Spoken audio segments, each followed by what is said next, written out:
Bab 1881. Pergi jauh ke pedalaman. Lin Yi mengambil peta dan melihat sekeliling. Mulai sekarang, kita akan berpisah.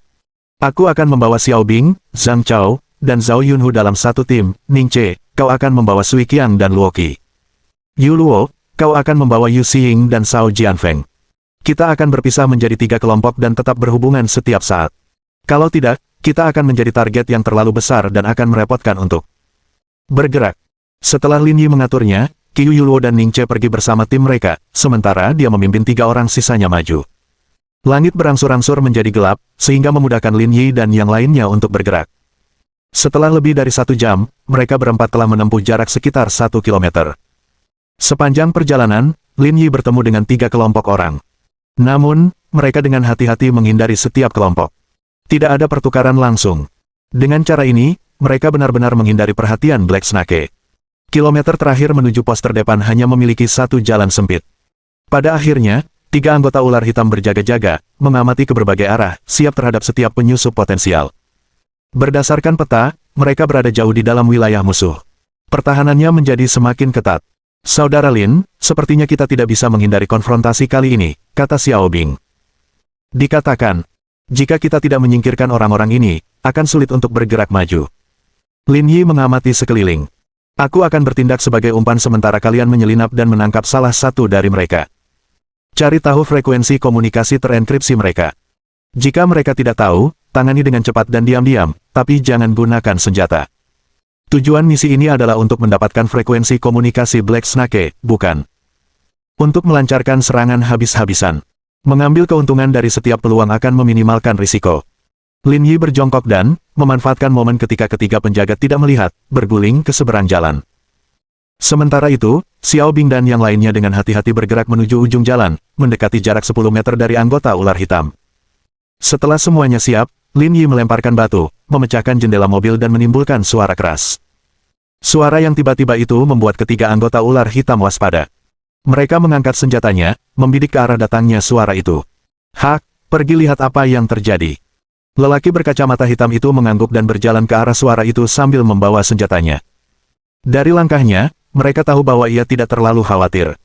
Seolah-olah ia sedang berbelanja. Ia tenang dan kalem. Menurut mereka, inilah benteng mereka. Tak seorang pun berani membuat masalah di sini. Hak berjalan ke jalan tempat Lin Yi bersembunyi. Karena kebiasaan, dia mengambil senjatanya dan bersiap untuk memeriksa situasi. Beberapa detik kemudian, ia berjalan ke depan mobil dan menyadari jendelanya telah pecah. Ia pun merasa curiga. Itu tidak tampak seperti sebuah kecelakaan, tapi lebih seperti telah dihancurkan oleh seseorang. Pada saat ini, Lin Yi melesat keluar. Hak bereaksi cepat dan berbalik, tetapi dia terlambat selangkah. Tepat saat dia hendak berteriak, Lin Yi menutup mulutnya. Tangan Lin Yi yang lain mencengkeram tenggorokan pihak lain dan memutarnya. Setelah membunuh pihak lain, Lin Yi menyembunyikan mayatnya di bawah mobil agar tidak ketahuan. Pada saat yang sama, 2 orang yang menjaga ujung jalan menyadari bahwa ada sesuatu yang salah. Ada apa? Kenapa Hak belum kembali? Memang agak aneh. Ayo kita ke sana dan periksa. Setelah berdiskusi, mereka berdua berjalan menuju Lin Yi. Dibandingkan dengan Hak, mereka berdua tampak jauh lebih serius. Mereka tidak ceroboh. Mereka sangat berhati-hati dan bergerak sangat lambat. Dari sini, terlihat betapa terlatihnya orang-orang ular hitam. Mungkinkah ada seseorang di sini untuk membalas dendam pada kita, bisik salah satu dari mereka. Apa maksudmu dengan balas dendam? Operasi kami di Cepopur gagal. Semua orang yang terlibat tewas. Saya khawatir orang-orang itu mungkin datang mengetuk pintu kami. Kau bercanda. Ini markas kita. Kita punya medan yang menguntungkan. Aku yakin kita bisa mengalahkan siapapun yang datang. Orang lain memikirkannya dan merasa bahwa apa yang dikatakan temannya membuat nalar. Ada lebih dari 300 orang di wilayah pusat Barau. Tak seorang pun dapat menghancurkan tempat ini, tak peduli siapapun pihak lawannya. Pada saat itu, 2 orang penjaga tiba-tiba merasakan cengkraman erat di leher mereka. Mereka ditangkap dari belakang oleh Zhang Chaoyue dan Zhao Yunhu, yang menutup mulut mereka dan dengan cepat menyeret mereka ke dalam room terdekat. Xiao Bing mengeluarkan pisau taktis dan menempelkannya di leher salah satu penjaga. Saya butuh frekuensi komunikasi terenkripsi Anda. Jangan sampai saya mengulanginya. Bicaralah. Kedua penjaga itu menggelengkan kepala karena takut, tampaknya tidak menyadari frekuensi komunikasi terenkripsi itu. Tanpa ragu, Xiao Bing menikam salah satu dari mereka. Apakah kamu akan berbicara? Memeph.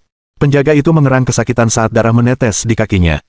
Akan tetapi, dia tidak dapat mengucapkan sepatah kata pun karena disumpal. Terinspirasi oleh pendekatan kejam Song Jinmin, Xiao Bing menjadi lebih tegas dan kejam. Dia mulai menjadi seperti Lin Yi. Memem. Kedua penjaga itu terus menggelengkan kepala, menunjukkan mereka tidak tahu apa yang mereka bicarakan. Habisi mereka, perintah Xiao Bing. Zhang Chaoyue dan Zhao Yunhu bertindak cepat, tidak memberi kesempatan kepada penjaga untuk melarikan diri. Setelah berurusan dengan para penjaga, mereka bertiga pergi mencari Lin Yi dan berkumpul kembali dengannya. Bagaimana hasilnya? Ada petunjuk? Tanya Lin Yi. Xiao Bing menggelengkan kepalanya. Frekuensi komunikasi terenkripsi itu pasti informasi sensitif. Mereka tidak tahu. Lin Yi mengangguk. Ayo pergi. Kita menuju target. Kali ini, mereka mempercepat lajunya. Jika situasi di sini terungkap, pihak lain akan mudah curiga. Oleh karena itu, mereka harus bergegas ke lokasi target sesegera mungkin. Setelah berhadapan dengan mereka bertiga, Lin Yi dan yang lainnya memanfaatkan malam untuk terus bergerak menuju target mereka. Mendesis. Pada saat ini, terdengar suara dari walkie-talkie. Pertahanan di sini sangat ketat. Sangat sulit untuk menyelinap masuk, kata Ning Che. Aku baru saja membicarakannya dengan Yu Luo. Kita akan menggunakan diri kita sebagai umpan untuk memancing daya tembak musuh. Kedua timmu akan bertanggung jawab atas serangan. Setelah beberapa detik terdiam, Lin Yi berkata dengan suara yang dalam. Kamu harus memperhatikan keselamatanmu sendiri.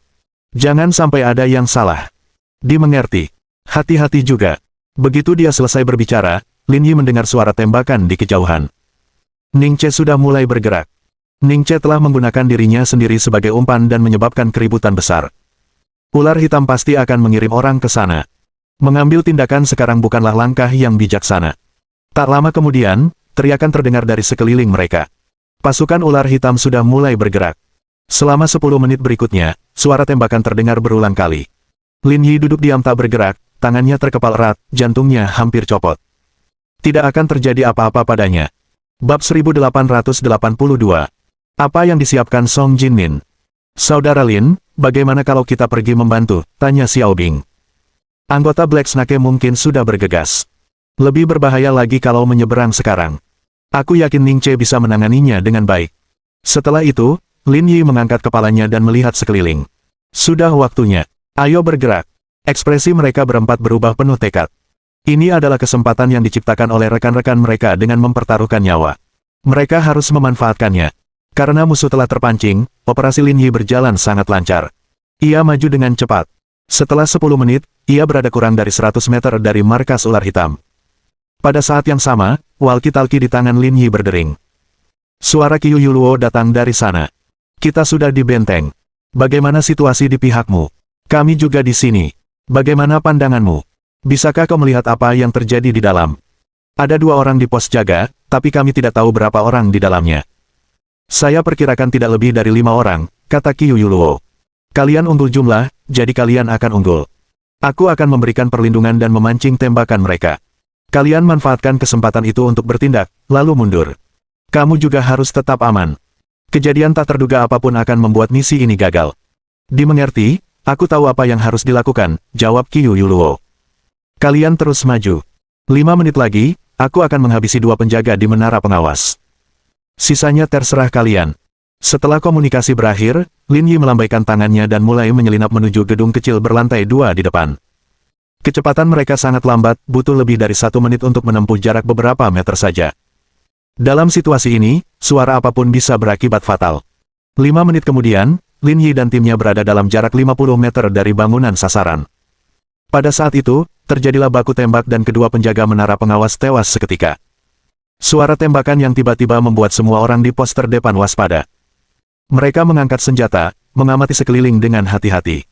Namun saat itu, Qiu Yuluo memberikan tembakan perlindungan yang kuat, menghabisi siapa saja yang berani menunjukkan diri. Atas perintah Lin Yi, dia membawa mereka bertiga dan bergegas menuju lantai 2 pangkalan. Suasana kacau dan gelapnya malam menjadi penyamaran alami bagi Lin Yi dan yang lainnya. Meskipun lampu sorotnya besar, itu tidak menjadi ancaman bagi mereka. 10 detik kemudian, mereka berempat bergegas ke lantai 2. Lin Yi memegang pisau bedah di tangannya dan melemparkannya dengan satu tangan. Pisau itu memancarkan cahaya dingin di malam hari dan menusuk tenggorokan salah satu dari mereka.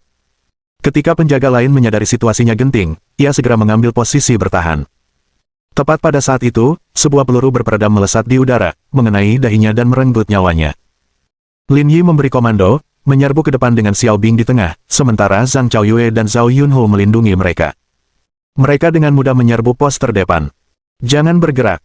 Di peron lantai 2, 5 pria bersenjata mengelilingi seorang pria berusia 40-an, memberinya perlindungan penuh. Bawa mereka keluar.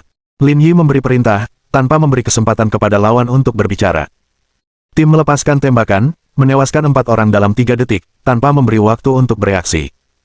Kalian ini siapa? Satu-satunya yang selamat berseru. Lin Yi tak menjawab. Ia melesat maju dan menebas leher pria itu dengan cepat, membuatnya pingsan. Sambil mengangkat pria itu ke bahunya, Lin Yi memberi isyarat kepada yang lain untuk mundur. Di saat yang sama, Xiao Bing menyalakan walkie-talkie. Ketua tim Qiu, Ketua tim Ning, mundur. Roger Tat. Kota itu berada dalam kekacauan, yang memudahkan mundurnya pasukan. 2 jam kemudian, tim ketiga tiba di lokasi yang disepakati dan kembali ke sisi Song Jinmin. Song Jinmin melihat arlojinya dan mengangguk puas. Mereka setengah jam lebih awal dari yang ia bayangkan. Level mereka sama sekali tidak buruk. Masuk ke mobil. Di bawah komando Song Jinmin, semua orang kembali ke mobil dan meninggalkan barau tanpa suara. Setengah jam kemudian, lebih dari 10 orang berhasil dievakuasi sepenuhnya dari area berbahaya dan mendapat kesempatan untuk mengatur napas. Kelancaran operasi tidak menunjukkan bahwa Black Snake lemah. Itu hanya karena target mereka adalah menyusup ke salah satu pangkalan, yang membuat pelariannya relatif mudah. Kelompok itu membawa tawanan mereka ke hutan belantara dan membangunkannya. Melihat orang-orang di sekitarnya, pemimpin pos terdepan ular hitam gemetar ketakutan. Kalian ini siapa? Apa mau kalian? Lin Yi menepuk bahunya. Siapa aku tidak penting. Jika kau ingin hidup, katakan saja. Beritahu saya frekuensi komunikasi Anda. Saya perlu bicara dengan Fose. Frekuensinya adalah MHZ 193574558. Xiao Bing menyerahkan perangkat komunikasi radio kepada Lin Yi. Kakak Lin, sudah diatur. Fose ada di sana. Suruh dia datang ke radio. Lin Yi berkata ke radio. Siapa kamu? Kami di sini untuk balas dendam. Soal balas dendam apa, kau tahu betul. Kamu dari Brigade Garda Pusat. Pihak lain sangat pintar dan langsung menebak identitas Lin Yi. Karena baru-baru ini, operasi terbesar mereka adalah mengepung dan menekan Brigade Garda Pusat. Kamu tidak bodoh, tapi aku sarankan kamu bekerja sama. Kalau kamu melawan, aku tidak bisa menjamin apa yang akan terjadi. Saya akui, Brigade Garda Pusat Anda tangguh, tapi jangan remehkan. Kita. Petik 2. Meskipun pemimpin kita tidak ada di sini, jika kalian berani mendekat, aku jamin tidak ada satupun dari kalian yang akan keluar hidup-hidup. Petik 2. Tidak di sini. Berita ini membuat Lin Yi mengerutkan kening, seolah-olah dia mencoba memastikan apakah yang dikatakan pihak lain itu benar. Namun saat ini, Song Jinmin mengambil walkie-talkie. Saya tahu Anda tidak akan jujur, tetapi jika Anda berubah pikiran, ingatlah untuk menghubungi kami. Dengan itu, Song Jinmin mematikan walkie-talkie. Tatapan semua orang tertuju padanya, tidak tahu apa yang harus dilakukan selanjutnya. Rasanya tidak realistis menunggu mereka menghubungi kita, kata Xiao Bing.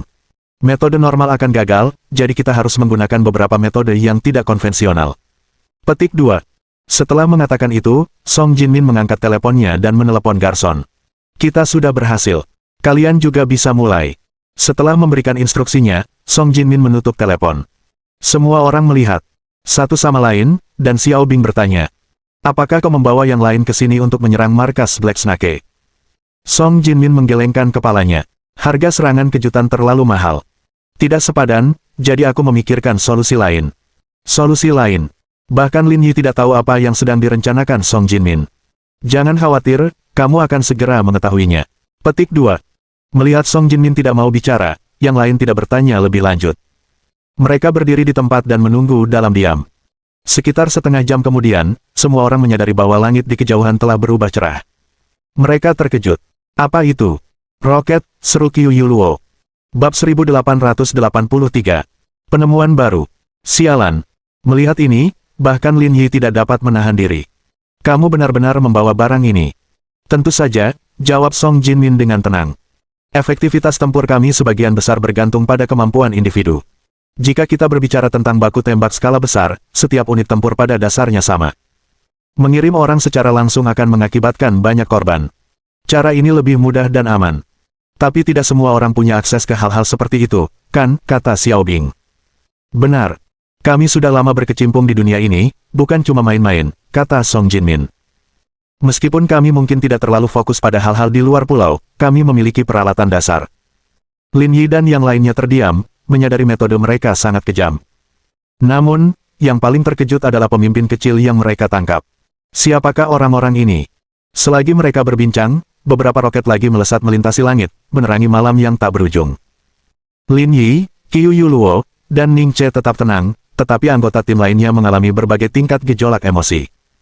Cahaya di langit tidak terlalu berfungsi untuk menerangi malam, tetapi lebih seperti lampu sorot kematian. Ledakan, ledakan, ledakan. Roket tersebut menghantam Barau dan menimbulkan ledakan dahsyat. Bahkan dari jarak lebih dari 10 km, mereka dapat mendengar suara bangunan hancur. Xiao Bing berdiri diam, akhirnya memahami kebenaran pahit. Dunia ini selalu diatur oleh mereka yang berkuasa, itulah sebabnya ketidakadilan terus ada. Itulah nasib kaum yang lemah. Serangan udara berlangsung selama lebih dari 20 menit. Tepat saat itu, komunikator berbunyi nyaring disertai suara statis. Berhenti. Kami akan memberitahu kalian semua yang ingin kalian ketahui. Kenapa kamu tidak memberitahu kami lebih awal? Kita bisa menghemat uang, kata Lin Yi. Pemimpin kita ada di Kasar, bukan di sini. Kalau kalian mau mencarinya, kalian bisa ke sana. Saya butuh alamat persisnya. Dia ada di Hotel Mandarin Oriental di Kasar. Kalian bisa menemukannya di sana. Tolong, jangan ada bahan peledak lagi. Itu tidak akan berhasil. Adikku mati di tanganmu. Kau pikir aku akan membiarkanmu begitu saja? Lin Yi mencibir. Kau tak berhak bicara soal moralitas di dunia bela diri. Kau harus membayar dengan nyawamu untuk sebuah pembunuhan. Mati di tangan kami. Orang di seberang sana jelas tercengang. Kamu dari Brigade Garda Pusat. Kamu tidak bodoh. Fosse lah yang mengarahkan insiden itu. Dia bahkan bilang akan mendapatkan biji besi itu dengan cara apapun. Saya tidak terlibat. Aku tidak peduli kau ikut atau tidak. Kakakku tewas di tangan ular hitam. Selama kau anggota ular hitam, kau pantas mati. Tidak, jangan, seru pihak lainnya dengan keras. Aku bisa memberikan biji itu kepadamu asalkan kamu mengampuni nyawaku. Mendengar berita ini, bahkan Song Jinmin terkejut, apalagi Lin Yi. Kekuatan tempur Black Snake tidak buruk, tetapi mereka tidak menyangka akan menemukan biji di tempat seperti itu. Berapa totalnya? Sekitar 100 gram. Lin Yi memutar matanya. Itu sudah cukup untuk ditukar dengan nyawamu. Kita hentikan tembakan sekarang. Ambil bijinya dan pergilah ke kilometer ke-19 Jalan Raya 213. Datanglah sendiri, atau kau akan tetap terbunuh. Baiklah, baiklah, baiklah. Aku mengerti. Lin Yi menutup telepon dan menatap Song Jinmin. Katakan pada orang-orangmu untuk menghentikan tembakan dulu. Berdasarkan instruksi Lin Yi, Song Jinmin menelepon Jason dan menyuruhnya menghentikan tembakan. Langit berbintang bagaikan lilin yang telah padam. Gelap gulita, dan angin dari industri pertambangan bertiup, membuatnya tampak sepi. Apa pendapatmu tentang ini? Itu cukup normal, kata Song Jinmin. Ular hitam memang cukup mumpuni. Memiliki mineral bukanlah hal yang aneh, tapi menyembunyikannya di sini sungguh tak terduga. Kita tunggu saja mereka datang dan lihat apa yang terjadi, kata Lin Yi. Setidaknya kita mendapat beberapa keuntungan tak terduga. Meskipun pertemuan telah disepakati, Lin Yi dan timnya pindah ke lokasi yang lebih tersembunyi. Mereka tidak ingin lengah jika musuh memutuskan untuk membawa bala bantuan. Adapun pemimpin kecil yang mereka tangkap sebelumnya, dia telah ditangani. Kurang dari 1 jam kemudian, sebuah truk pickup mendekat dari ujung jalan. Lin Yi berdiri di atap mobil, mengamati area sekitar dengan teropong. Setelah yakin tidak ada ancaman tersembunyi, ia pun melajukan mobilnya. Kamu pasti dari Brigade Garda Pusat. Pembicaranya adalah seorang pria jangkung kurus bernama Senar, berjanggut panjang dan bersorban putih. Ia tidak tampak seperti penjahat kejam. Dalam hierarki Black Snake, Fosse adalah pemimpin, sementara Senal adalah ahli strategi mereka, yang berada di belakang layar untuk merencanakan dan memberi saran. Dia juga terlibat dalam insiden Panem, tetapi dia berbohong melalui telepon untuk menjauhkan diri dari urusan tersebut. Lin Yi mengamatinya. Di mana itu? Di mobilku. Senal dengan gugup kembali ke mobil, mengeluarkan sebuah kotak hitam, dan membukanya. Di dalamnya terdapat batu sebening kristal seukuran tutup botol air mineral. Lin Yi mendekatkan benda itu ke hidungnya dan menciumnya. Oksigen pekat menyerbu wajahnya. Tak diragukan lagi itu adalah biji bas. Aku sudah memberikan apa yang kau inginkan. Kuharap kau bisa menghentikan pengeboman itu. Kita telah kehilangan lebih dari 100 orang. Apa yang dilakukan Fosse di Kasar? Lin Yi memegang biji itu dan bertanya dengan suara rendah. Dengan baik. Senal tercengang. Ia tak menyangka orang di depannya begitu gigih menanggapi gerak-gerik Fosse. Ia masih belum puas setelah mendapatkan biji itu. Jangan buang-buang waktu satu sama lain. Kalian harus tahu situasi kalian saat ini.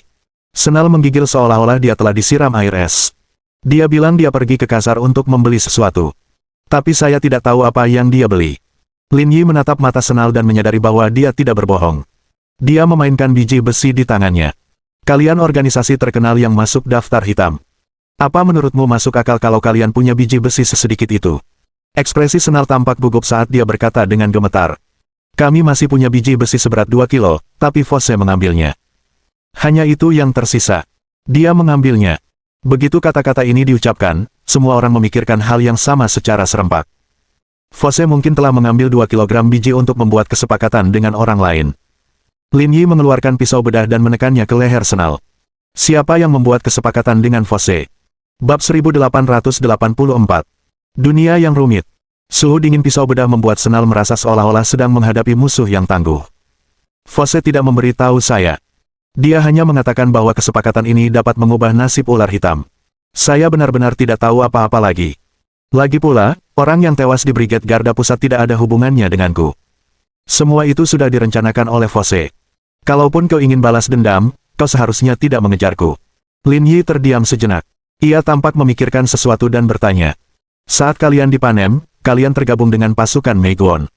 Kalau kalian mendapatkan biji itu, apakah kalian akan menjualnya atau menyimpannya untuk diri sendiri? Melalui percakapan tadi, Lin Yi menyadari mungkin ada sesuatu yang mencurigakan sedang terjadi. Menurut Fosse, ia bermaksud menggunakan biji bas untuk mendapatkan sesuatu yang akan meningkatkan kemampuan tempur ular hitam secara signifikan. Dengan kata lain, barang yang akan mereka tukarkan itu sangat penting bagi mereka, jauh lebih berharga daripada uang. Awalnya, ketika mereka bekerja sama dengan Meiguon, satu-satunya hal yang dapat ditawarkan Amerika adalah uang, yang jelas bukan hal yang paling diinginkan Black Snake. Jadi, mungkin ada sesuatu yang lebih penting dalam situasi ini daripada yang diketahui Lin Yi. Kerjasama dengan Meiguon hanyalah kedok untuk meningkatkan kekuatan militer mereka, jelas Senal. Tujuan sebenarnya Fosse adalah mendapatkan biji dan menggunakannya untuk transaksi, tetapi akhirnya gagal. Petik 2. Seperti yang diharapkan. Petik 1. Lin Yi berpikir dalam hati. Obsesi ular hitam terhadap biji besi bukan karena kekurangan dana untuk membeli senjata. Mereka membutuhkan mineral tersebut untuk transaksi lain.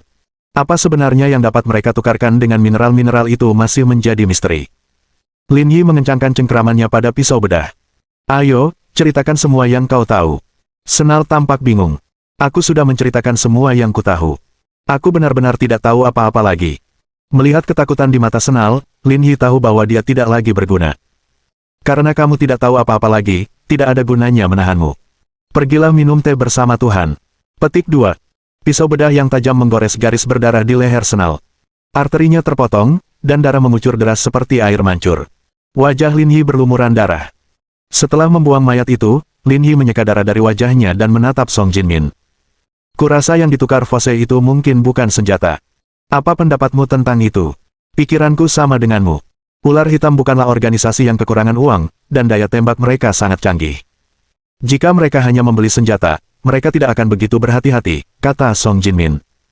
Tapi aku penasaran siapa yang membuat kesepakatan dengan mereka. Mungkinkah itu organisasi yang peringkatnya lebih tinggi dalam daftar hitam, tanya Ning Che. Itu tidak mungkin. Song Jinmin memberikan jawaban yang cukup jelas. Daftar hitam adalah organisasi yang sangat kredibel. Peringkat penting karena memengaruhi bisnis mereka di luar negeri. Oleh karena itu, organisasi-organisasi dalam daftar hitam sering saling memanfaatkan dan umumnya tidak memberi bawahan mereka kesempatan untuk meningkatkan kemampuan tempur mereka. Jadi, orang yang berurusan dengan ular hitam kemungkinan besar adalah orang lain. Mungkinkah itu sebuah negara? Tanya Qiu Yuluo. Sekarang, selain organisasi luar negeri, yang tersisa adalah pasukan internasional. Kita tidak bisa mengesampingkan kemungkinan ini, tetapi ada juga beberapa organisasi rahasia di dunia. Tindakan mereka lebih rahasia, dan mereka jarang menunjukkan diri. Dengan informasi yang kita miliki sekarang, sulit untuk menebak siapa yang sedang dihadapi Fosse. Langkah kita selanjutnya sangat mudah, ayo kita pergi dan lihat, kata Lin Yi. Operasi dipanem diatur olehnya. Apapun tujuannya, orang ini harus mati. Kelompok itu mengangguk. Mereka datang ke sini untuk membalaskan dendam Zhou Liang, jadi Fosse harus mati. Song Jinmin terdiam beberapa detik sebelum mengangguk setuju. Ayo kembali ke Dora dulu, lalu pindah ke kasar. Setelah membahas langkah selanjutnya, mereka kembali ke Mogas dan kemudian pindah kembali ke Dora. Dalam perjalanan pulang, Song Jinmin duduk di kursinya dengan mata terpejam, tanpa berkata sepatah kata pun. Ia bahkan tidak menggoda pramugari, yang membuat Lin Yi merasa ada yang tidak beres. Pada levelnya, dia seharusnya menangani semuanya dengan mudah. Apapun yang dapat membuatnya menunjukkan ekspresi ini pastilah tidak sederhana. Setelah tiba di bandara, mereka tidak kembali ke hotel karena jet pribadi sudah terparkir di sana, siap lepas landas setelah istirahat sejenak. Ini menghemat banyak waktu mereka. Meskipun kedua kota itu tidak berjauhan, Dora dan Mogas terasa seperti surga dan neraka. Bahkan sinar matahari di sini terasa lebih hangat daripada di Mogas. Di bandara, mereka menemukan restoran barat untuk makan dan beristirahat sebelum berangkat. Setelah makan, Song Jinmin pergi ke toilet. Ketika keluar, ia bertemu Lin Yi di luar. Sial, kau mengagetkanku. Kenapa kau masih berdiri di sini? Saya ingin bertanya tentang kasar. Maksudmu kesepakatan Fose? Lin Yi mengangguk. Seharusnya kau sudah menebaknya, kan? Song Jinmin terkejut dengan wawasan Lin Yi. Wawasannya tidak kalah dengan ayahnya. Aku sudah menebak sedikit, kata Song Jinmin. Di dunia, selain biji yang dicari, orang juga mencari. Serum urutan gen, kemungkinan besar Fose menukarnya. Petik 2. Serum urutan gen. Lin Yi tahu tentang ini. Saat itu, orang-orang dari Black Gold Corporation telah membuat kesepakatan dengan keluarga Mitsui dengan imbalan serum urutan gen. Kamu tahu tentang ini? Lin Yi mengangguk. Ketika kami melacak Black Gold Corporation, mereka memberi biji besi sebagai ganti serum urutan gen keluarga Mitsui. Petik 2. Serum yang dikembangkan keluarga Mitsui masih sangat sederhana. Fose mungkin tidak akan menganggapnya seserius itu, apalagi berhati-hati. Setelah berpikir lama, Lin Yi berkata, organisasi mana saja di dunia yang memiliki kemampuan untuk mengembangkan solusi orisinal? Di antara organisasi resmi, hanya Meigo yang mampu melakukan ini. Tidak ada yang tahu apakah ada organisasi lain yang mampu meneliti hal-hal ini. Anda pernah menyebut organisasi Mamen. Apakah mereka punya kemampuan seperti itu? Mungkin saja, tapi sulit untuk memastikan apakah itu mereka, jawab Song Jinmin. Namun, kurasa itu tidak mungkin. Kalau bisa, mereka pasti akan menggunakan perampokan langsung, bukan pendekatan yang begitu halus. Spekulasi Song Jinmin beresonansi dengan Lin Yi. Manipulasi tangan kosong akan memaksimalkan keuntungan, karena 2 kg biji bas bukanlah jumlah yang sedikit. Menggunakan metode pertukaran konvensional akan membutuhkan sumber daya yang sangat besar. Oleh karena itu, jika mereka dapat menggunakan metode langsung, mereka tidak akan mempersulit masalah secara tidak perlu. Oleh karena itu, mungkin saja ada organisasi lain yang terlibat dalam operasi ini, tetapi mereka masih belum tahu siapa orangnya. Dunia ini benar-benar rumit. Bab 1885. Tidak bisakah kau bersikap baik sekali saja? Jadi saya sarankan agar sisa Brigade Garda Pusat naik pesawat pribadi kembali ke Yanjing. Sesuatu yang tak terduga mungkin terjadi dalam perjalanan ke Kasar ini. Jika targetnya terlalu besar, bisa jadi akan menimbulkan masalah yang tidak perlu. Lin Yi mengerti maksud Song Jinmin. Situasi di Qatar telah menyimpang dari harapan mereka. Itu tidak lagi dalam batasan yang dapat dikendalikan, jadi mereka tidak dapat membawa semua orang berkeliling. Bagaimana dengan kita? Song Jinmin mengeluarkan 2 tiket dari belakang. Ini dia. Kamu sudah merencanakan ini selama ini. Song Jinmin mengangguk, membawa orang lain itu merepotkan. Soal pengaturannya, kamu yang urus. Sambil mengumpat, Lin Yi menelepon Ning Che, menyuruhnya naik ke pesawat terlebih dahulu dan dia akan segera menyusul.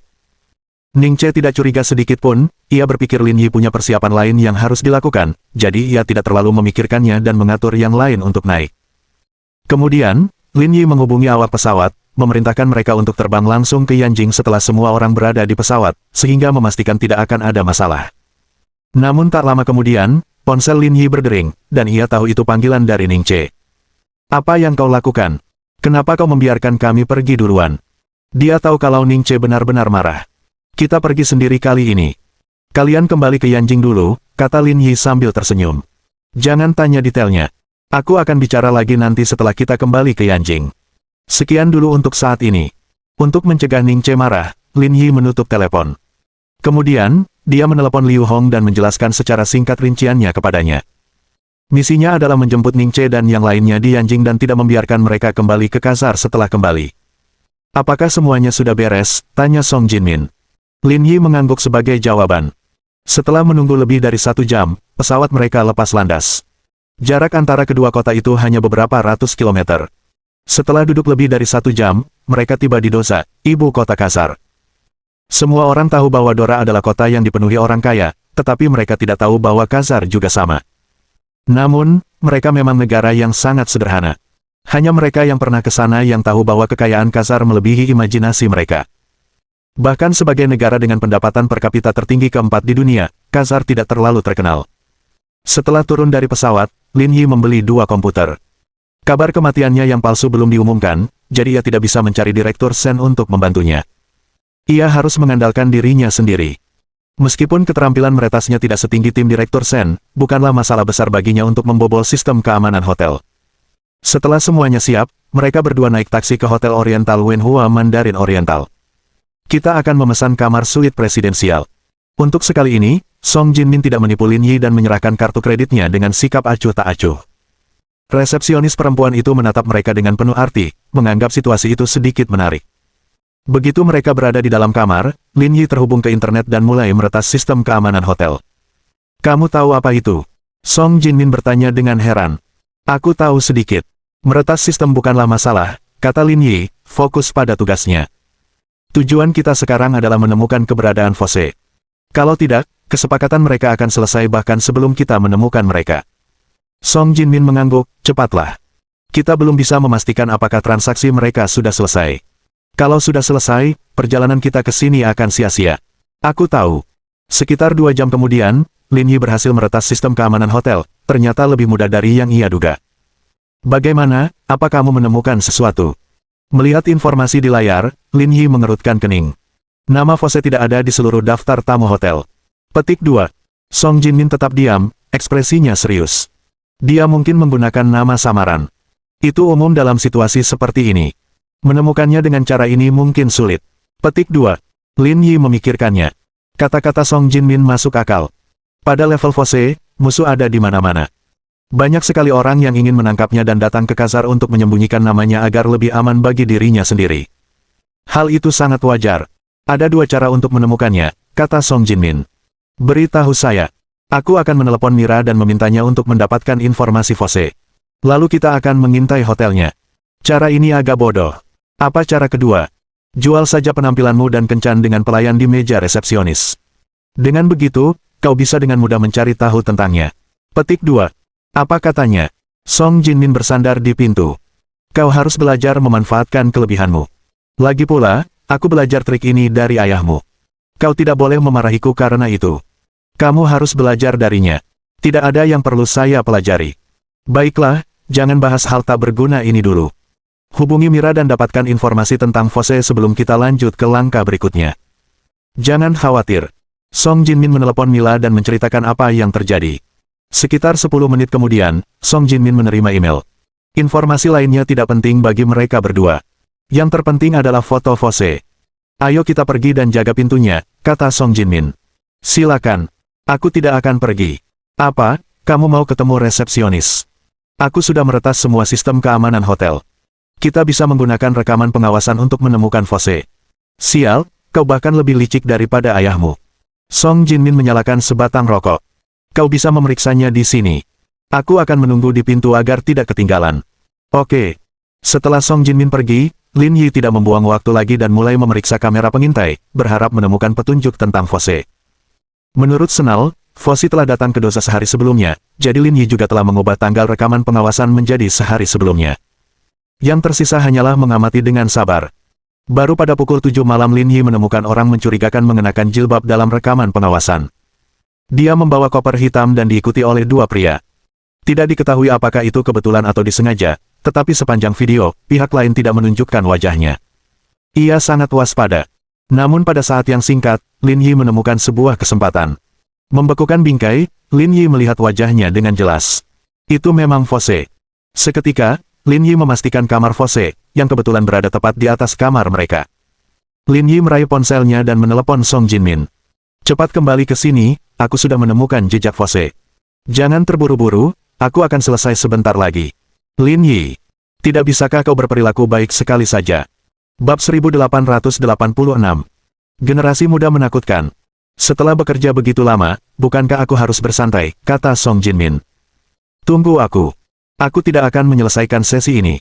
Aku akan naik dan menemuimu." Lin Yi juga tak berdaya. Ia merasa hati Song Jinmin lebih besar darinya. 10 menit kemudian, kunci pintu terbuka.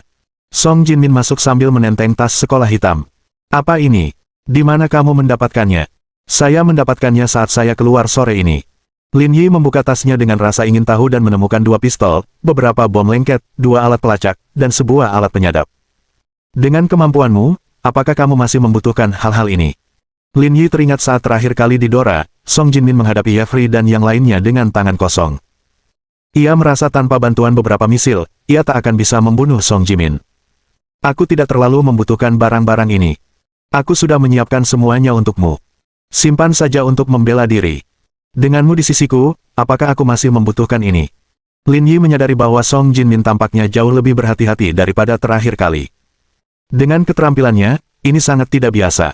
Aku kenal beberapa orang di sini yang ahli dalam bisnis semacam ini. Song Jinmin menyalakan sebatang rokok dan berkata, saya bertanya-tanya dan mengatakan bahwa beberapa hari terakhir ini, lebih banyak orang datang ke rumahnya untuk membeli senjata daripada biasanya. Ini mungkin pertanda buruk. Bendera merah. Perkataan Song Jinmin membuat Lin Yi tertegun, butuh beberapa detik untuk bereaksi.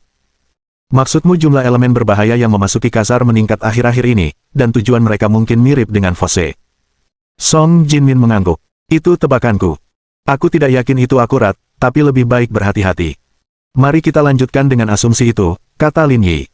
Jika benar-benar ada banyak elemen berbahaya yang memasuki Khazar baru-baru ini, dan tujuan mereka sejalan dengan Fosse, apa indikasinya? Song Jinmin merokok dalam diam, sambil merenung sejenak. Ini menunjukkan bahwa orang yang berurusan dengan Fosse memiliki sejumlah besar barang berharga, sehingga menarik banyak orang. Dengan kata lain, ini bisa menjadi transaksi multipihak, tambah Lin Yi. Jika asumsi kita benar, orang yang berhadapan dengan Foxy pasti sangat tangguh, kemungkinan besar setara dengan kita. Lin Yi terkejut dengan ucapan Song Jinmin. Ini adalah pujian yang tinggi. Apa kamu yakin? Lebih kurang. Setelah menghabiskan rokoknya, Song Jinmin menyalakan sebatang rokok lagi. Dari cerita temanku, mereka yang dulu membeli darinya semuanya cukup terampil, sepertinya selevel Foxy. Tanpa kemampuan yang mumpuni, mereka tidak bisa mengendalikan begitu banyak orang dan akan mudah dirampok. Mata Lin Yi bergerak cepat seolah-olah dia memikirkan sesuatu. Mungkinkah seseorang dari organisasi Mamen? Mungkin saja, tapi belum tentu. Song Jinmin tidak memberikan jawaban yang pasti. Tapi yang bisa kita pastikan adalah 2 kilogram biji besi bukanlah jumlah yang sedikit. Sebesar apapun orang yang mengintai, Fosse adalah mitra dagang terbesar mereka. Tak diragukan lagi. Lin Yi tidak mengomentari kata-kata Song Jinmin. Berdasarkan pemahamannya tentang biji, 2 kilogram biji memang bukan jumlah yang sedikit. Tapi, siapa yang membuat kesepakatan dengan mereka, tidak penting bagi kami. Kami hanya perlu membunuh Fosse, kata Song Jinmin. Yang perlu kau selidiki sekarang adalah saat terakhir Fosse keluar. Setelah itu, kau tinggal menunggunya dan membunuhnya. Lin Yi mengangguk dan terus mengendalikan komputer untuk menyelidiki pergerakan Fosse. Sekitar 1 jam kemudian, Lin Yi sudah memilah informasi tentang Fosse. Terakhir kali dia keluar adalah sekitar pukul 10 pagi ini, dan dia belum kembali lagi sejak itu. Lin Yi terus mengutak-atik komputer sebelum meretas kamera di pintu masuk hotel. Dia juga mendapatkan akses ke kamera lain yang diarahkan ke kamar Fosse. Begitu dia kembali, mereka akan melihatnya. Setelah semuanya siap, mereka berdua duduk di sofa dengan bosan dan menatap kamera. Baru pada pukul 10 malam Lin Yi tiba-tiba duduk dari sofa. Dia kembali. Namun, Song Jinmin, yang berada di sampingnya, tidak bereaksi. Lin Yi menoleh dan menyadari bahwa ia telah tertidur. Sial, jangan tidur jam segini. Lin Yi menghampiri dan menendangnya. Song Jinmin tiba-tiba terbangun. Ada apa? Apakah dia sudah kembali? Dia baru saja keluar dari mobilnya. Lin Yi menunjuk ke layar. Dia akan masuk. Di dalam kamera, Fosse mengenakan jubah putih, syal di kepalanya, dan jenggot khasnya. Mudah untuk mengenalinya. Tak lama kemudian Fosse dan 2 anak buahnya menghilang dari pandangan kamera, tetapi beberapa menit kemudian, mereka muncul di layar pengawasan lainnya. Song Jinmin berdiri dan merapikan pakaiannya. Sudah waktunya. Ayo kita mulai bekerja. Tunggu sebentar. Aku akan meretas sistem pengawasan hotel dulu. Dengan begitu, tidak akan ada yang tahu. Kamu cukup bijaksana. Melihat Lin Yi yang terampil mengoperasikan komputer, Song Jinmin tiba-tiba merasa bahwa generasi muda akan melampauinya. Dalam beberapa aspek, dia lebih kuat dari ayahnya. Dia bahkan mungkin mencapai apa yang gagal dilakukan ayahnya. Semuanya tergantung pada apakah Brigade Garda Pusat dapat menahannya. Selesai. Lin Yi menekan tombol Enter dan berkata, Song Jinmin melihat layar komputer dan menyadari bahwa kamera di lantai atas telah disesuaikan. Itu tidak ditujukan ke pintu Fosse. Song Jinmin melakukan beberapa estimasi mental agar tubuhnya tidak muncul di layar saat ia menyerang nanti. Dia harus memastikan bahwa dirinya tidak akan terekspos. Setelah membereskan sebentar, mereka berdua keluar bersama. Karena kamar Fosse ada di lantai atas, mereka tidak memilih naik lift. Mereka malah berjalan ke tangga darurat dan sampai di lantai atas. Lantai kamar presidensial relatif sepi. Ketika kedua pria itu naik, mereka mendapati dua pria sedang menjaga pintu kamar Fosse. Mereka seperti dua patung hitam, tidak bergerak, tetapi waspada. Lin Yi melihat sekeliling dan mendapati suasananya sepi. Tidak ada orang lain yang lewat, jadi ia melambaikan tangannya. Aku akan ambil sisi kiri, kamu tangani sisi kanan. Tempelkan di dinding, bawa mereka keluar, lalu seret mereka kembali ke dinding. Dengan begini, kita tidak akan terlihat di rekaman CCTV. Jangan khawatir, aku sudah melakukan pekerjaan seperti ini saat kamu masih menonton film laga romantis. Aku tahu apa yang kulakukan. Tanpa menunggu, Song Jinmin bergerak terlebih dahulu, berjalan santai di sepanjang dinding. Brengsek. Lin Yi mengumpat dan mengikuti jejaknya, sambil memainkan ponselnya agar terlihat seolah-olah dia hanya lewat. Saat mereka mendekati kedua penjaga itu, kedua pria itu langsung bertindak cepat. Mereka serentak menutup mulut para penjaga dan mematahkan leher mereka. Seluruh operasi dilaksanakan tanpa menimbulkan suara. Bab 1887. Simbol aneh. Di dalam ruangan, Fosse sedang duduk di sofa. Di depannya ada sebuah koper hitam.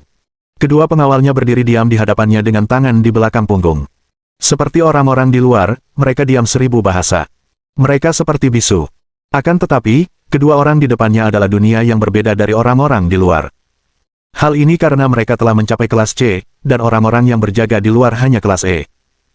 Menatap kotak hitam di hadapannya, Fosse merasa gembira, seakan-akan ia tengah melihat harta karun yang tiada taraf. Dengan hati-hati, Fosse membuka kotak itu. Di dalam kotak itu, isinya adalah busa hitam, yang dirancang dengan bagian tengah cekung tempat sebuah jarum suntik kecil berkapasitas 1 ml diletakkan dengan tenang. Tutup kotak itu juga diisi dengan busa keras berwarna hitam, tetapi dengan sedikit perbedaan. Suatu pola diukir dengan laser pada busa. Kompas di atas, penggaris persegi di bawah, dan huruf besar G di tengah. Kombinasi ini menimbulkan nuansa seram yang tidak dapat dijelaskan. Jarum suntik itu diisi dengan cairan kuning, sedikit tembus cahaya, dengan gelembung udara kecil yang tidak banyak bergerak. Ini menunjukkan bahwa cairan itu sangat kental. Adapun apa isinya, masih belum diketahui. Saat dia melihat jarum suntik itu, api di mata Fosse tampak semakin menyala. Dengan lembut, Fosse mengeluarkan suntikan itu. Matanya terpukau, seolah sedang melihat harta karun langka. Sudah lama ia memimpikannya hal ini. Hari ini, ia akhirnya mendapatkannya. Dengan penuh semangat, Foxy melepas tutup jarum suntik dan dengan hati-hati menekan pendorongnya. Dia baru berhenti ketika melihat cairan kuning merembes keluar dari ujung jarum. Lalu, dia mengangkat bajunya dan memperlihatkan lengannya. Detik berikutnya, dia menusukkan jarum suntik ke lengannya. Bagi seseorang seperti Fosse, rasa sakit akibat suntikan itu hampir tidak terasa. Kemudian Fosse perlahan mendorong jarum suntik, menyuntikkan 1/10 cairan kuning ke dalam otot-ototnya. Lalu ia menariknya kembali. Begitu ia meletakkan jarum suntik, ia merasakan perubahan di tubuhnya. Sirkulasi darahnya pun semakin cepat. Kulit di sekujur tubuhnya juga menunjukkan tanda-tanda kemerahan. Bahkan otot-otot di sekujur tubuhnya pun terasa berdenyut. Namun, Fosse tidak takut. Malah, ia sangat bersemangat. Karena ini adalah perasaan yang benar-benar diinginkannya. Dor! Fosse meninju dinding di sampingnya hingga hancur. Plester sumur terkelupas, tetapi ia tampaknya tidak merasakan sakit apapun. Namun tak lama kemudian, warna merah di tubuh Fosse berangsur-angsur kembali normal. Fanatisme di matanya menjadi lebih intens. Hanya 0,1 ml, tapi efeknya luar biasa. Luar biasa, kata Fosse bersemangat. Orang-orang ini iblis. Mereka benar-benar menciptakan sesuatu seperti ini. Dunia ini akan berubah karena mereka. Hadaf, beritahu pihak lain bahwa transaksi akan dilakukan besok malam, kata Fosse kepada salah satu pengawal. Pemimpin, tidakkah kau akan mencari orang lain untuk menguji efek benda ini? Fosse menggelengkan kepalanya. Dia berkata, di seluruh dunia, kredibilitas mereka tak perlu diragukan lagi. Alasan mereka mengirimi saya dosis sebelum transaksi hanyalah untuk menunjukkan ketulusan. Kita tidak perlu terlalu berhati-hati. Saya percaya pada mereka. Baiklah, saya akan menghubungi mereka, kata pengawal bernama Hadaf. Tapi saat kami pergi, pangkalan itu diserang udara. Lebih dari 100 orang dilaporkan tewas, dan Senal hilang. Sepertinya ada yang tidak beres. Mendengar berita ini, ekspresi Fosse berubah dingin. Dia sudah mengetahui hal ini beberapa waktu lalu, tetapi karena ada urusan lain yang harus diurus, dia mengesampingkannya. Sekarang setelah sebagian besar masalah di sini terselesaikan, tibalah waktunya untuk menangani masalah di dalam negeri. Fosse menyalakan cerutu, menatap lurus ke depan. Ada berita dari pangkalan. Sebelum serangan udara, barisan depan musuh sudah menyusup ke pangkalan, tetapi tidak ada konflik berskala besar. Kecuali serangan tak terduga di pos 6, tidak banyak korban jiwa, kata Hadaf. Namun setelah itu, pangkalan tersebut diserang, yang mengakibatkan lebih dari 120 korban. Mereka menyergap pos terdepan 6. Foxy bergumam, merasa situasinya agak aneh. Jika musuh benar-benar ingin menyerang organisasi, serangan udara langsung sudah cukup. Mengapa repot-repot menyerang pos 6 secara tiba-tiba? Yang paling mengkhawatirkan Fosse adalah tidak banyak organisasi di dunia yang mampu menggunakan roket. Setidaknya, mereka harus berada di antara 5 besar dalam daftar hitam. Namun, dalam beberapa tahun terakhir, ia tidak pernah mengorganisir kegiatan berskala besar, juga tidak pernah berkonflik dengan organisasi lain. Kalaupun ada, ia tidak perlu melancarkan serangan mendadak seperti itu. Fosse memikirkannya, tetapi dia masih tidak dapat memahami apa yang sedang terjadi. Pemimpin, apakah menurutmu dia dari Brigade Garda Pusat? Tanya Hadaf. Brigade Garda Pusat. Beberapa hari yang lalu, kami mengalami konflik dengan Brigade Garda Pusat di Panama. Mungkinkah mereka mengirim seseorang ke sana? Itu tidak mungkin. Brigade Garda Pusat adalah organisasi resmi. Mereka tidak akan melakukan hal seperti itu. Fosse tiba-tiba berhenti di tengah kalimat. Dia memikirkan hal lain. Operasi Panem gagal karena bala bantuan mereka telah tiba. Inilah masalahnya. Bala bantuan mereka sepertinya bukan dari Brigade Garda Pusat. Ketika bala bantuan tiba, semua anggota organisasi telah terbunuh, mengakibatkan kerugian besar. Mungkinkah mereka yang menyerang pangkalan itu? Setelah memikirkannya sekitar setengah menit, Fosse masih merasa itu tidak mungkin. Bahwa bala bantuan tak dikenal mampu membantu Brigade Garda Pusat keluar dari masalah sudah merupakan prestasi yang luar biasa. Jika Huaxia mempekerjakan mereka untuk melakukan serangan, itu pasti akan menjadi langkah yang tidak bijaksana.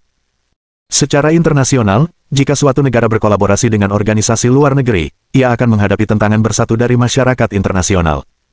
Bahkan Meigo tidak berani melakukannya secara terbuka, apalagi Huaxia. Yang paling penting, serangan udara itu berlangsung hanya lebih dari 10 menit dan berakhir dengan cepat, tanpa aktivitas lebih lanjut setelahnya, yang tidak sepenuhnya sejalan dengan perilaku pemerintah pada umumnya. Jadi, siapa yang diam-diam memulai serangan udara itu? Dan apa tujuan mereka melakukan itu? Astaga! Pada saat itu, kunci pintu elektronik di ruangan itu berdengung dengan suara arus listrik, mengejutkan Fosse. Siapa yang berani membuka pintu tanpa izinnya?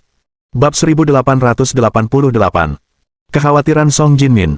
Kejanggalan di pintu itu langsung menarik perhatian para pengawal dan mereka pun bergegas menuju pintu. Namun begitu Hadaf melangkah, pintu terbuka. Akan tetapi, sebelum dia dapat melihat orang di luar dengan jelas, dia terkejut dan terdorong ke belakang, lalu jatuh dengan keras ke tanah. Perubahan mendadak itu membuat Fosse berhati-hati. Lin Yi dan Song Jinmin masuk dari luar dan mengunci pintu, mengubah tempat ini menjadi ruang tertutup sehingga tidak ada seorang pun yang akan mengganggu mereka. Itu kamu.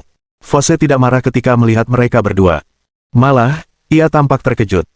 Dialah yang merencanakan operasi di Panem, jadi dia tahu keseluruhan cerita dan siapa targetnya. Sekarang, Huaxian yang sudah mati telah muncul di depannya. Hal ini membuatnya bergidik. Bukankah kamu sudah mati? Kenapa kamu ada di sini? Fosse menanyai Lin Yi. Kamu bertanya seperti itu, pasti ada hubungannya dengan apa yang terjadi di Panem, kata Lin Yi dengan suara rendah. Jadi bagaimana jika aku yang merencanakannya, kata Fosse. Tapi aku benar-benar terkejut ledakan itu tidak membunuhmu. Lin Yi menyipitkan matanya, niat membunuhnya melesat keluar bagai dua pedang tajam. Namun tidak ada rasa takut di wajah Fosse. Sebagai pemimpin Black Snake, pemandangan seperti ini tidak cukup untuk membuatnya takut. Aku juga sangat beruntung masih hidup. Itulah sebabnya aku datang untuk membalas dendam padamu. Aku ingin tahu apakah kau sudah siap. Mendengar ini, Fosse mengerti apa yang sedang terjadi. Karena mereka dapat menemukan tempat ini, berarti mereka juga pastilah yang melancarkan serangan udara di pangkalan itu. Kau pikir kau bisa melakukan apapun padaku hanya karena kau menemukan tempat ini? Tanya Fosse sambil mengangkat bahu. Jika aku mati dengan mudah, aku tidak akan menjadi pemimpin Black Snake. Aku mengerti situasimu. Kalau aku tidak percaya diri, menurutmu aku akan datang. Sikap Lin Yi membuat Fosse berhati-hati.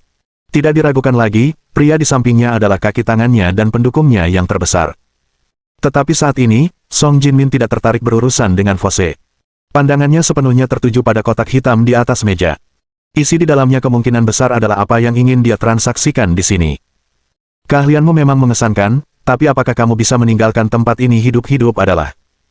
Ekspresi Fose tetap tenang dan acuh tak acuh saat dia berkata. Hadaf, kalian berdua jaga mereka, jangan buang-buang waktu. Baik, bos. Sambil mengangguk, kedua pria itu menyerang Song Jinmin. Yang terakhir mengangkat sebelah alisnya, tampak tidak terganggu. Dilihat dari pola serangan mereka, dia tahu mereka berdua berada di kelas C. Keterampilan mereka jauh lebih baik daripada Wei Sipu dan Zhu Jinbo, yang sudah mencapai kelas C atas. Bajingan yang berhati-hati ini memang membawa dua orang terampil bersamanya. Saat Song Jinmin tengah merenung, kedua orang itu sudah menyerbu ke arahnya. Meski keterampilan mereka lumayan, di hadapan pakar kelas A seperti Song Jinmin, mereka tidak terlalu menjadi ancaman. Hadaf memimpin serangan, melancarkan tendangan samping yang diarahkan langsung ke wajah Song Jinmin. Lin Yi menyaksikan dari samping dalam diam, menyadari bahwa level Hadaf berada di atas dirinya, dan hasilnya akan terlihat jelas jika mereka bertarung sendirian. Namun di hadapan Song Jinmin, Hadaf tak tertandingi. Song Jinmin dengan mudah menghindari serangan itu dan membalas dengan cara yang sama. Suara mendesing. Suaranya seperti dua mobil bertabrakan. Hadaf langsung terpental. Televisi di sampingnya hancur berkeping-keping. Ketika Fose menatapnya, ia melihat wajahnya berlumuran darah. Ia benar-benar diam, seolah sudah mati. Setelah berhadapan dengan Hadaf, Song Jinmin bergegas menuju orang lainnya. Tangan besar itu mencengkeram lehernya dan memutarnya. Seluruh proses itu memakan waktu kurang dari 5 detik. Ini adalah hasil pertarungan kelas A melawan kelas C, tidak ada ketegangan. Bang! Suara tembakan yang tiba-tiba itu menyadarkan Song Jinmin. Sebuah lubang berdarah muncul di tangan Fose, dan ada sebuah pistol terjatuh di tanah. Jelas dia bermaksud menembak, tetapi Lin Yi lebih cepat. Wajah Fose berubah muram, bahkan marah, tetapi dia tidak panik. Sebagai pemimpin ular hitam, ia telah melewati banyak badai. Bahkan dalam situasi ini, ia tetap tenang. Jangan repot-repot berjuang. Kamu tidak akan bisa keluar dari sini hari ini.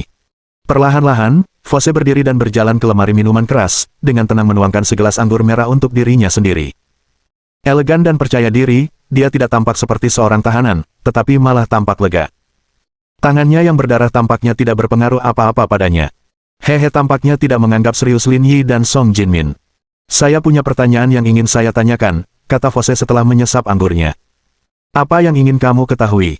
Kau bersusah payah datang ke sini dan membunuhku. Apa itu hanya untuk membalas dendam atas rekan-rekanmu yang gugur? Ya, bukankah itu cukup? Kehadiran kalian membuatku memikirkan kembali apa yang ku ketahui tentang bangsa Huaxian. Mereka bilang kalian bangsa yang setia dan adil. Hari ini, aku benar-benar mempercayainya. Kurasa ini bukan saatnya untuk membahas ini, kata Fose.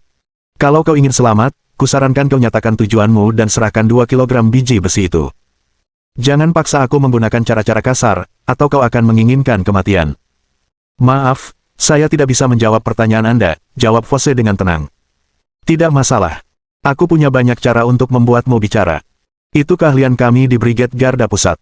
Aku khawatir kamu akan kecewa. Aku tidak akan memberimu kesempatan itu. Setelah itu, raut wajah Fose berubah tegas. Ia memecahkan gelas anggur di tangannya dan menggunakan pecahan yang tersisa untuk mengiris arteri karotisnya sendiri. Dalam sekejap, darah muncrat kemana-mana. Hidupnya mulai hitung mundur. Lin Yi mengumpat. Ia tak menyangka Fose begitu kejam hingga bunuh diri dengan cara seperti itu. Baiklah, abaikan saja dia untuk saat ini. Kita perlu mencari tahu apa yang disimpan di sini. Song Jinmin tidak peduli dengan kematian Fose. Sebaliknya, ia bergegas ke meja dan mengambil kotak hitam itu. Dia juga ingin tahu apa isinya. Namun, saat dia membuka kotak itu, dia tercengang. Dia melihat logo hitam pada kotak itu. Jantungnya tak dapat ditahan lagi berdetak lebih kencang, sampai-sampai sulit dikendalikan. Itu mereka. Karena punggungnya menghadap Song Jinmin, Lin Yi tidak menyadari sedikit pun ekspresi di wajahnya. Adapun Song Jinmin, dia cepat-cepat menyembunyikan emosinya sehingga Lin Yi tidak menyadari apapun. Song Jinmin menyerahkan jarum suntik itu kepada Lin Yi, tetapi kotak itu masih di tangannya. Lin Yi pertama-tama mengamati cairan dalam jarum suntik itu dan mendapati bahwa cairan itu kental, sangat mirip dengan obat gen yang dikembangkan oleh keluarga Mitsui. Namun, warnanya berbeda. Kita punya segalanya. Apa yang kamu lakukan di sana? Melihat Song Jinmin masih mengobrak-abrik kotak itu, Lin Yi bertanya. Saya khawatir ada ruang tersembunyi di dalam kotak itu. Saya harus memeriksanya lebih teliti. Song Jinmin dengan kasar merobek semua spons keras di dalam kotak dan menghancurkan logo di atasnya. Lin Yi ingin melihatnya, tetapi itu sudah mustahil. Tidak ada, hanya itu saja. Song Jinmin mengangkat bahu dan berkata. Lin Yi tidak terlalu memikirkannya karena jarum suntik di tangannya semakin menarik perhatiannya. Kurasa itu serum gen, bagaimana menurutmu? Tanya Lin Yi. Aku pernah melihat ramuan gen yang dikembangkan oleh keluarga Mitsui sebelumnya, tapi warnanya biru muda. Hampir, tapi tidak ada yang tahu tingkat pastinya yang telah dicapai. Song Jinmin melihat sekeliling. Ayo pergi. Ini bukan tempat untuk ngobrol. Meskipun mereka memutuskan untuk pergi, Song Jinmin tidak langsung pergi. Ia malah menggunakan korek api untuk menyalakan barang-barang di ruangan itu. Tak lama kemudian, api pun tak terkendali. Ayo pergi. Song Jinmin memanggil, dan Lin Yi mengangguk. Keduanya menghindari kamera dan meninggalkan ruangan Fose. Bukankah ini agak keterlaluan? Aksi pembunuhan dan penyamaranmu agak terlalu teliti. Lebih baik berhati-hati. Ekspresi Song Jinmin berubah serius, saat dia menyadari betapa gawatnya situasi. Dia bersyukur telah bergabung dalam misi ini. Jika dia membiarkan Lin Yi menanganinya sendiri, dia mungkin akan mengalami kejadian tak terduga. Sambil mengamati api yang berkobar melalui jendela lantai atas, Lin Yi tak dapat menahan diri untuk berpikir bahwa orang-orang ini benar-benar seperti sekelompok bandit. Yang lebih ironis lagi, ayahnya ternyata pemimpin bandit mereka. Ayo pergi. Ini bukan tempat untuk bicara. Meski hari sudah pagi, kota seperti Doza masih ramai saat ini. Dengan kata lain, lampu kota di malam hari hampir tidak dapat dipadamkan di wilayah Timur Tengah yang kaya ini. Mereka berdua menemukan hotel lain dan menetap. Mereka memesan tiket pesawat untuk keesokan paginya dan bersiap kembali ke Dora.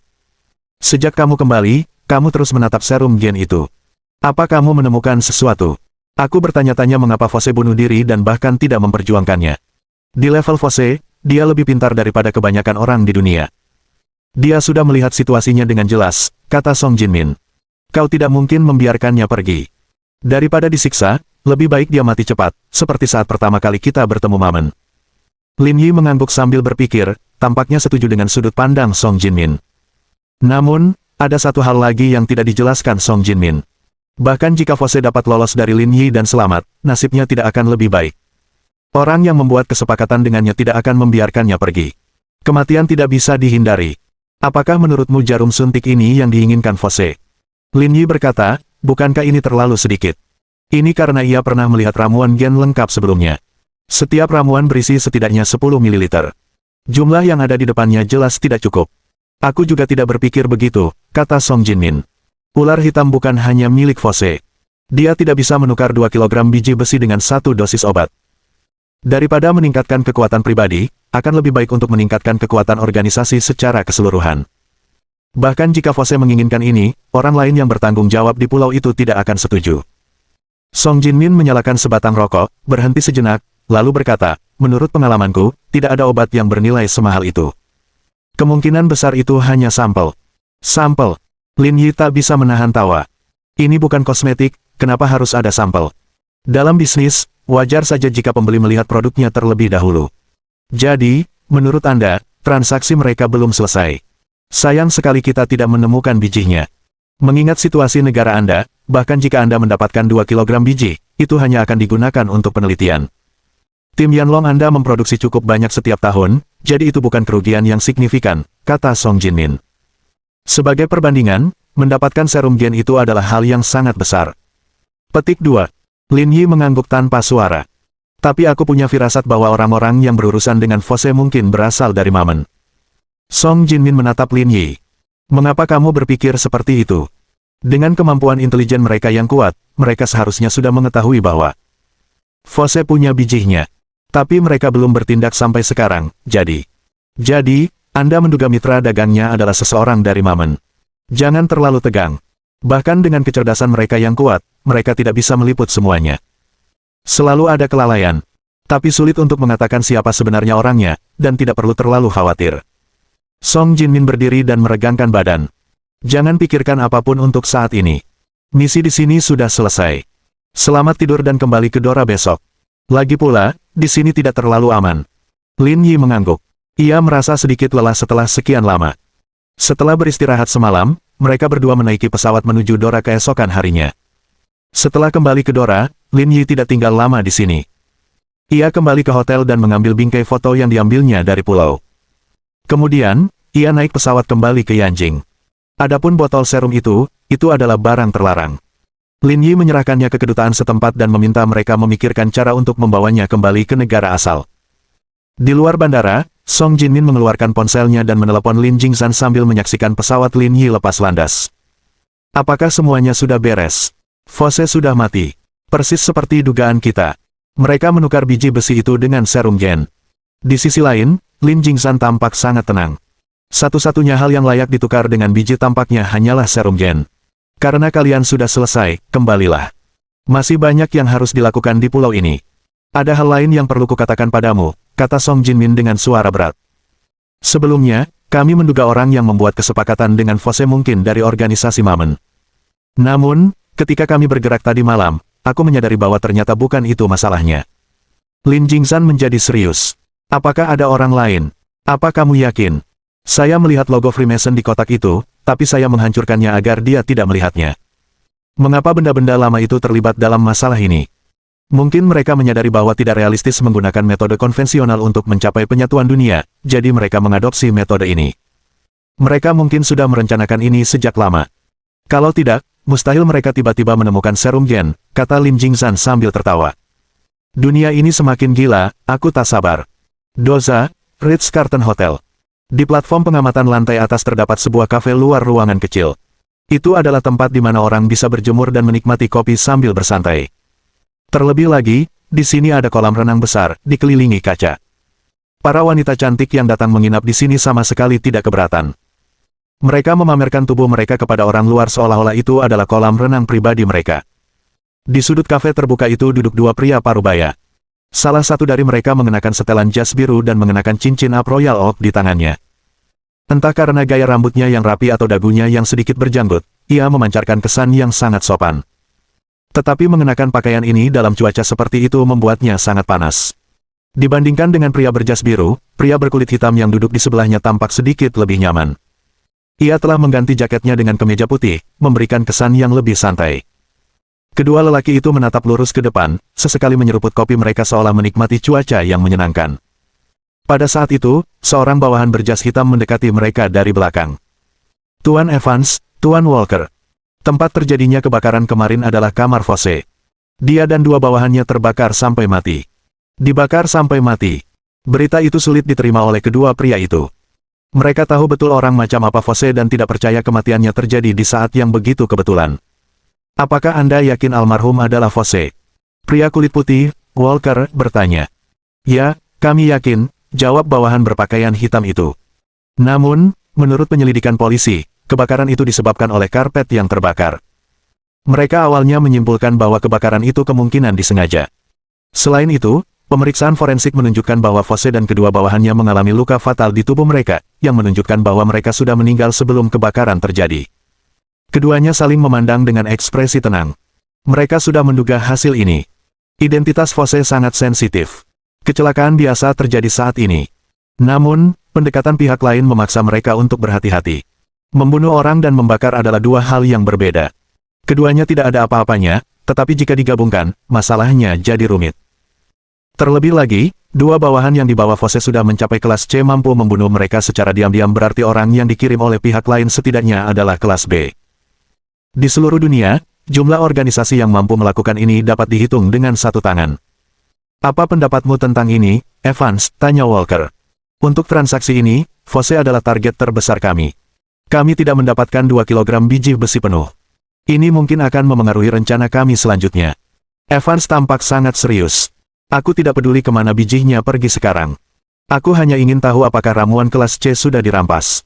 Ekspresi Walker sedikit berubah. Baru kemudian ia teringat kekhawatiran tersembunyi lainnya.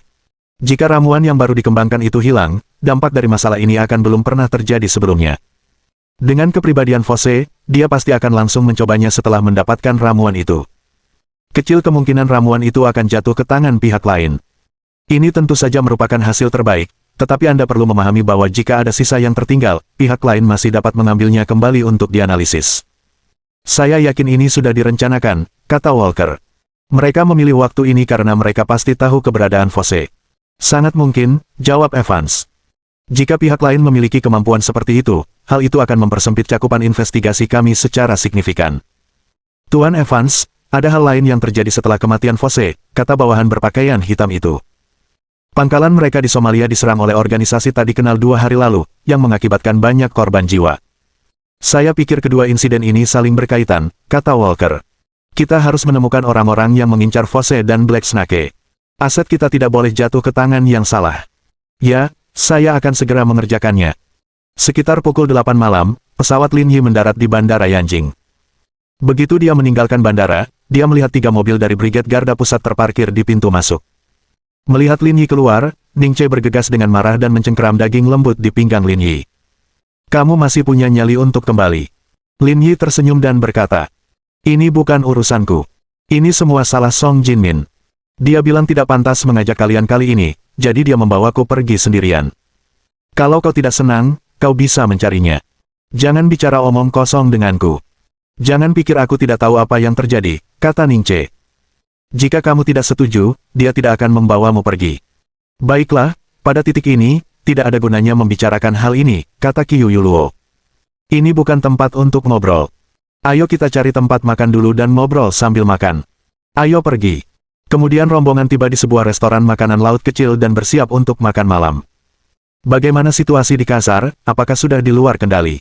Semuanya baik-baik saja. Alasannya karena kami tidak melakukan apa-apa lagi. Kami bergegas kembali setelah membunuh Fosse. Jika kami menggali lebih dalam, kami mungkin akan menemui masalah. Masalah? Fosse pergi ke Qatar untuk berbisnis dengan pihak lain yang terkait serum genetik, kata Lin Yi sambil menggigit sepotong udang karang. Dan dia bukan satu-satunya orang di sana. Kalau kita teruskan masalah ini, akan lebih banyak orang yang datang. Bahkan dengan Song Jinmin di sisiku, situasinya bisa saja jadi tak terkendali. Qiu Yuluo dan Ning Che mengangguk sambil berpikir.